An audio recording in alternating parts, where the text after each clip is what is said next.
Dear students, today we shall derive Stefan constant, rather Stefan-Boltzmann constant sigma using Planck's radiation formula. We know that the emissivity per unit radiating area in terms of frequency nu and absolute temperature T per unit frequency range is given by 2 pi h nu q divided by c square into e to the power h nu by kt minus 1 expressed in watt per meter square of radiating surface. Now the total radiation for all frequencies is given by integration of this from nu is equal to 0 to infinity. Now we shall write h nu q in terms of h nu by kt raised to the power 3 multiplied by kq tq divided by h square, and this will remain unchanged d nu. Now we assume that h nu by kt is equal to x, so d nu is equal to kt by h into dx.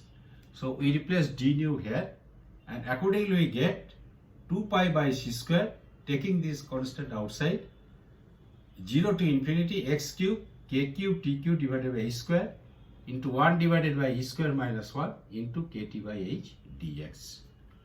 And this is equal to 2 pi by c square k to the power 4 t to the power 4 divided by h cube into integration from 0 to infinity x cube by e to the power x minus 1 dx.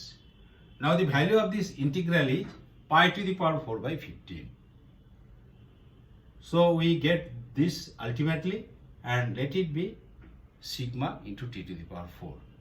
That is, the total radiation is proportional to the fourth power of the absolute temperature, and the constant of proportionality is sigma, which is called Stefan-Boltzmann constant.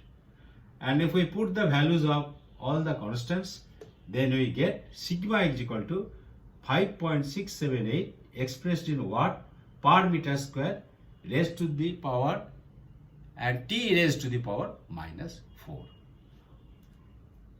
Okay, thank you.